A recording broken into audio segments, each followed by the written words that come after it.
Hi hello అందరికీ నమస్కారం. Welcome to our channel. నేను ఆదిత్య. తెలంగాణలో బీఆర్ఎస్ ప్రభుత్వం ఓటమి తర్వాత ఆ పార్టీలో చోటు చేసుకున్నటువంటి పరిణామాల్లో చెప్పుకోదగ్గ ముఖ్య అంశం కవిత లిక్కర్ స్కామ్లో అరెస్ట్ అవ్వటం, తిహార్ జైలుకి వెళ్ళటం. సో గత కొంతకాలంగా ఆమెకైతే బెయిల్ అయితే రాలేదు. సో మరి కొద్ది రోజుల్లో బెయిల్ రాబోతుంది అని కేటీఆర్ ఒక వ్యాఖ్యలు అయితే చేయడం జరిగింది.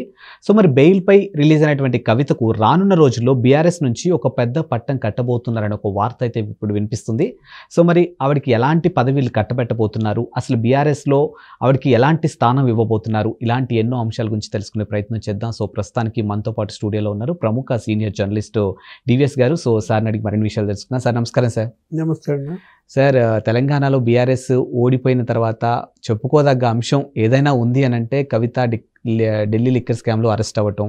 సో చాలాసార్లు బెయిల్కి అప్లై చేసుకున్నా కానీ మంజూరు అయితే అవ్వలేదు. సో నిరాకరించడం జరుగుతూనే ఉంది. సో కొద్ది రోజుల్లో ఆమెకి బెయిల్ రాబోతుందని, అక్కడ నుంచి వచ్చిన తర్వాతకి బీఆర్ఎస్లో ఒక పెద్ద పీఠం వేయబోతున్నారనే ఒక వార్త అయితే వినిపిస్తుంది. సో మరి ఇందులో ఎంతవరకు వాస్తవం ఉంది, దీన్ని అసలు ఏ విధంగా చూడొచ్చు మనం? ఇవాళ కవిత జైలుకి వెళ్ళి దగ్గర 5 నెలలు అవుతాం. అవును. మరి ఈ 5 నెలలు ఆమె మొరాలిటీ ఎంత దెబ్బతిందో. ఎందుకంటే తీహార్ జైల్లో ఒక ముఖ్యమంత్రి కుమార్తె ఇన్ని రోజులు ఉంటే కనీసం తండ్రి వచ్చి పలకరించలేదు. మరోవైపు సిసోడియా రిలీజ్ అయ్యారు నిన్నే. ఈ కేసులో మొట్టమొదటి అరెస్టు ఢిల్లీ ఉప ముఖ్యమంత్రి సిసోడియా. ఏడాదిన్నరగా ఆయన అదే కేసులో, ఏది ఢిల్లీ లిక్కర్ స్కామ్, పెద్ద ఎత్తున అరెస్టులు జరిగాయి. దాంట్లోనే కొంతమంది అప్రూవర్లుగా మారారు. తర్వాత అసలు ఢిల్లీ సీఎం కేజ్రీవాల్ పరిస్థితి కూడా మనం చూసాం. అంటే సిసోడియా విడుదలైన వెంటనే మరి కేటీఆర్ ఈ విధంగా స్పందించాడంటే ఆల్రెడీ మాట్లాడుకున్నారా? ఏది బీజేపీతో విలీనం జరుగుతుందా? ఒకవైపేమో బీఆర్ఎస్ బీజేపీతో విలీనం అవుతుందని చెప్పి మనం ప్రచారం చూసిన నేపథ్యం. గతంలో బండి సంజయ్ కూడా హరీష్ రావుని ఆహ్వానించిన సందర్భం. కాకపోతే రిజైన్ చేసి రావాలా. హరీష్ రావు అతను మాస్ లీడర్, బలమైన వ్యక్తి. సిద్దిపేటలో మరి సుదీర్ఘకాలం ఆయన శాసనసభ్యుడిగా, మంత్రిగా ఆయన సేవలు బీజేపీకి అవసరమే అన్నట్టుగా మాట్లాడుతూ మా పార్టీలో చేరాలంటే రిజైన్ చేయాలన్నారు. ఈరోజు కేటీఆర్ చేసిన వ్యాఖ్యలు కవితకి ఉన్నత పదవి అంటూ ఏ ఉద్దేశంతో అన్నాడు? జైలుకి వెళ్ళిన వాళ్ళంతా ముఖ్యమంత్రి అవుతున్నారు. మనం చూసాం, జగన్మోహన్ రెడ్డి జైలుకి వెళ్ళాడు, 16 నెలలు చెంచల్గూడ జైల్లో, ఆంధ్రప్రదేశ్ సీఎం అయ్యాడు. అట్లాగే మరి రేవంత్ రెడ్డి అంతకుముందు కేసులో కేసీఆర్ దీంట్లో స్టీఫెన్సన్ కేసులో కూడా అతను జైలుకి వెళ్ళాడు. ఇప్పుడు తెలంగాణ ముఖ్యమంత్రి. ఆంధ్రప్రదేశ్ ముఖ్యమంత్రి, మాజీ ముఖ్యమంత్రి చంద్రబాబుని జగన్ జైల్లో పెట్టాడు. 53 రోజులు ఆయన కూడా రాజమండ్రి జైల్లో నిర్బంధించిన పరిస్థితుల్లో, అంటే జ్యుడిషియల్ కస్టడీ, అది వేరే విషయం. ఆయన అక్కడ ముఖ్యమంత్రి అయ్యారు. ఎవరు? చంద్రబాబు. ఇవన్నీ చూపిస్తూ చెల్లి యొక్క మొరాలిటీ పెంచే ప్రయత్నమా? ఇప్పుడు ఇన్నాళ్ళు నేను జైల్లో ఉన్నాను, తండ్రి నన్ను చూడటానికి రాలేదన్న నైరాశ్యంలో ఉన్న కవితలో ఈ విధమైన నైతిక బలం పెంచే ప్రయత్నమా? లేదు. ఒకవేళ ముగ్గురు ముఖ్యమంత్రులు అయ్యారు కాబట్టి కవితని రాబోయే ఎన్నికల్లో బీఆర్ఎస్ తరపునో లేకపోతే విలీనం తర్వాత బీజేపీ తరపునో ముఖ్యమంత్రి అభ్యర్థిగా ఎక్స్పోజ్ చేస్తారా కవితని? కేటీఆర్ అవకాశాలు ఏంటి? కేటీఆర్ ఉండడా? మనం చూసాం, షాడో ముఖ్యమంత్రి కేటీఆరే. అసలు కేసీఆర్ దిగిపోబోయే ముందే ఈయన్ని సీఎం చేసేస్తాడని కూడా అనుకున్నాం. ఆ సెకండ్ టర్మ్లో ప్రచారం కూడా జరిగిన దీంట్లో. ఏంటి ఆయన తన చెల్లికిచ్చే పెద్ద పదవి? ఈ మాట ద్వారా ఇవాళ చర్చనీయాంశం ఏంటంటే, ఒకటి బీజేపీలో విలీనం వార్తల మీద చర్చలు జరుగుతున్నాయి. మరొకటి కవిత ఇవాళ బీఆర్ఎస్లో నెంబర్ 2గా వస్తుందా? అంటే కుడి ఎడమ భుజాలుగా వీళ్ళిద్దరూ మన అసెంబ్లీలో నడిపారు. ఎవరు? హరీష్ రావే మాట్లాడాడు, కేటీఆర్ఏ మాట్లాడాడు. ఇంకా కుటుంబ పాలన నుంచి బీఆర్ఎస్ బయటేసే పని లేదా? బీసీ, ఎస్సీ, ఎస్టీ, ముస్లిం ఈ నాయకత్వాన్ని బీఆర్ఎస్లో పెంచే ఆలోచన లేదా? కేటీఆర్ అన్న ఉన్నత పదవి ఏంటి? కేంద్ర మంత్రి.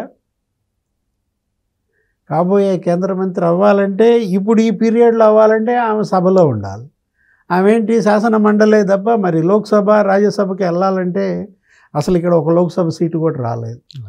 ఏదన్నా ఒకటన్నా గెలిస్తే రాజీనామా చేయించామని కంటే ఛాన్స్ లేదు. రాజ్యసభకు పంపుతారా అంటే రాజ్యసభకి మరి ఉన్న 39 మంది 37 మంది జారుకున్నారు. ఇప్పటికే ఎంతమంది 11 మంది వెళ్ళిపోయారు. ఇంకా ఎంతమంది ఆల్రెడీ ఒక 7గురు టచ్లో ఉన్నారంటున్నారు. ఒక రాజ్యసభ సీటు కూడా గెలిచే అవకాశం లేదు బీఆర్ఎస్ తరఫున. అంటే కేంద్రంలో మంత్రి పదవి వచ్చే అవకాశాలు లేవు. ఇంకా మరి కవితకు వచ్చే ఉన్నత పదవి secretary general. BRS secretary general post ఖాళీగా ఉంది. సెక్రటరీ జనరల్ అనగానే మనకు ఐక్యరాజ్య సమితి సెక్రటరీ జనరల్ గుర్తొస్తాడు.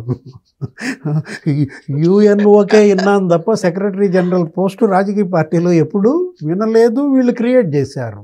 ఏది టీఆర్ఎస్కో బీఆర్ఎస్ జాతీయ పార్టీగా సెక్రటరీ జనరల్గా ఎవరున్నారు?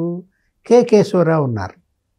మొన్నటిదాకా ముసలాయన రాజ్యసభ సభ్యుడిగా ఆయన ఉంటూ ఆయన మరి సెక్రటరీ జనరల్ హోదా ఇచ్చిన దాంట్లో ఆయన ఏం చేశాడు? కాంగ్రెస్లోకి వెళ్ళిపోయాడు. ఆయన కూడా ఇప్పుడు అంతా వరుస పెట్టి అందరూ కాంగ్రెస్లో చేరిపోయిన నేపథ్యంలో కేశవరావు ఇవాళ ప్రభుత్వ ప్రధాన సలహాదారుగా మళ్ళా రాజ్యసభకి కాంగ్రెస్ తరఫున అభ్యర్థిగా ఆయన రాజకీయ భవిష్యత్తుకి రేవంత్ రెడ్డి కాంగ్రెస్ పార్టీ రాహుల్ భరోసా ఇచ్చారు. ఇక్కడ ఆయన పోస్ట్ ఖాళీ అయింది. ఇక్కడ బీఆర్ఎస్లో పార్టీ పదవి ఇస్తారా? సెక్రటరీ జనరల్ బీఆర్ఎస్ కవిత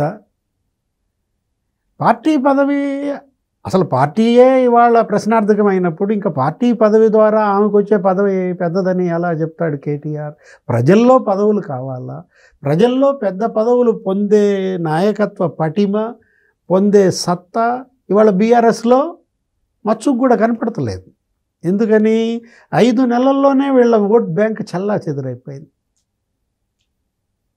5 నెలల్లో 20% ఓట్ బ్యాంక్ డ్రాప్ అనేది అసలు మనం ఏ రాజకీయ పార్టీల్లో ఊహించని అంశం అన్నమాట.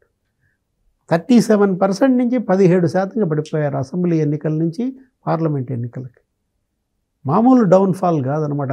ఆ గ్రాఫ్ సడన్ ఫాల్. 3వ స్థానం ఏది? మొత్తం 17 పార్లమెంట్ సీట్లలో 1 వదిలేస్తే 16 వాళ్ళిద్దరు పంచుకున్నారు. చెరు 8 అటు కాంగ్రెస్ ఇటు బీజేపీ. తెలంగాణ మొత్తం జాతీయ పార్టీలు ఆక్రమించుకున్న నేపథ్యంలో ఇది జాతీయ పార్టీ కాదు, ప్రాంతీయ పార్టీ కాదు, రెండింటికి కొరగాని పరిస్థితి అన్నమాట. రెంటికి చెడ్డ రేవడి చేశారు కేసీఆర్. తెలంగాణకి ఎక్కువైంది, భారతదేశానికి తక్కువైంది. ఇవాళ ఎవరికి పుట్టిన బిడ్డో ఎక్కెక్కి ఏడుస్తున్నట్టుగా ఉంది బీఆర్ఎస్. ఒకవేళ బీఆర్ఎస్ని బీజేపీలో విలీనం చేస్తే ఇప్పుడు బీఆర్ఎస్లో కూడా పెద్ద పెద్ద నాయకులు ఉన్నారు, అటు బీజేపీలో కూడా పెద్ద పెద్ద నాయకులు ఉన్నారు. చూసుకుంటే ఇటు నుంచి చూసుకుంటే హరీష్ రావు ఉన్నారు. సో మరి హరీష్ రావుని కాదు అని కవితకు పట్టం కట్టే ఛాన్సెస్ ఉండొచ్చు అంటారా? అసలు బీజేపీలో బయట నుంచి వచ్చిన నాయకత్వానికి పెద్ద పదవులు ఇవ్వటం అనేది దుస్సాధ్యం. ఎందుకంటే మనం చూసాం ఆంధ్రప్రదేశ్లో బీజేపీలో చేరిన నాయకత్వం ఉంది. ఏది? అటు కాంగ్రెస్ నుంచి బీజేపీలో చేరారు, ఇటు తెలుగుదేశం నుంచి బీజేపీలో చేరారు. ఎవరికి అలా చేరిన వాళ్ళకి కేంద్ర మంత్రి పదవి దక్కలేదు. అటు సీఎం రమేష్, సుజనా చౌదరి, వీళ్ళందరూ గతంలో మనం చూసాం. ఏంటి అసలు తెలుగుదేశం రాజ్యసభ పక్షం బీజేపీలో చేరిపోయిన నేపథ్యంలో అంటే వాళ్ళు ఒక 5-6 ఏళ్లుగా పనిచేస్తున్నారు. ఆ విలీనం తర్వాత కూడా వాళ్ళు బీజేపీలో సంస్థాగతంగా బలంగా పనిచేశారు, గెలిచారు కూడా పొత్తులో. సీఎం రమేష్కి మరి కేంద్ర మంత్రి పదవి ఇచ్చారా?